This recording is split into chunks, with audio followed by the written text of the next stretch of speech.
Monsieur Martinez, bonsoir. Bonsoir. Le Centre franco-iranien est ravi de vous accueillir ce soir. Vous avez été pour la première fois en Iran récemment. Quel a été votre sentiment? D'abord, j'étais très content d'aller enfin en Iran parce que pour un archéologue et historien de formation, c'est un véritable plaisir que de découvrir un pays d'une telle civilisation.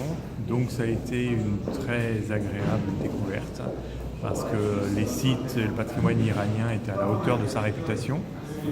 Pas seulement parce que le patrimoine est particulièrement bien conservé, mis en valeur, mais aussi parce qu'à un moment où, un peu partout dans le monde, la question de la préservation du patrimoine parfois soulève des inquiétudes, c'est un plaisir de voir un pays qui sait entretenir son patrimoine. Et ça a été le cas notamment, bien sûr, à Téhéran. Bon, c'est une ville moderne, hein, mais avec aussi un patrimoine ancien très étonnant.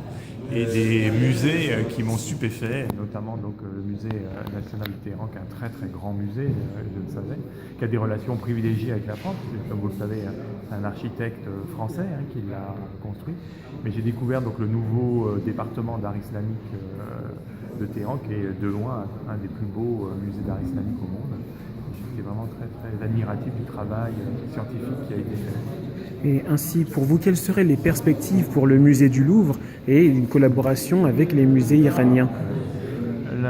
Comme vous le savez sans doute, par des accords anciens qui ont été signés au XIXe siècle, le musée du Louvre est un des rares pays au monde, est un des rares musées au monde à présenter du patrimoine iranien hors d'Iran, puisque la France avait signé des accords et a été un des premiers pays à présenter l'art de la Perse antique et à fouiller sur le site de Souche, de l'antique Suse, ce qui fait qu'aujourd'hui, de nombreux objets iraniens et des salles iraniennes sont présentés au Louvre. Donc tout naturellement, la collaboration s'impose avec tous les musées iraniens, le musée national de Téhéran, mais aussi avec d'autres collections. Et par exemple, nous préparons une exposition sur la période Qadjar au Louvre-Lens. Nous sommes ravis de le faire, bien sûr, avec les musées iraniens. Comme je l'ai dit, il y a une histoire franco-iranienne particulière, puisque cet architecte, historien d'art, M. Godard, a travaillé en Iran pendant très nombreuses années, a été l'architecte du musée national de Téhéran. Donc une partie des archives, bien entendu, consacrées aux musées construits en Iran sont en français. Sont conservées en Iran, et donc nos collègues iraniens sont intéressés à ce qu'on les aide justement dans le dépouillement et l'étude scientifique de ces archives.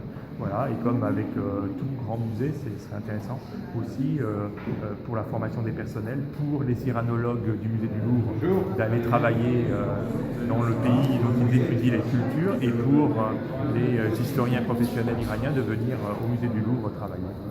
Eh bien, merci beaucoup, Monsieur Martinez. Nous vous souhaitons une bonne soirée et à très bientôt. À bientôt. Au revoir.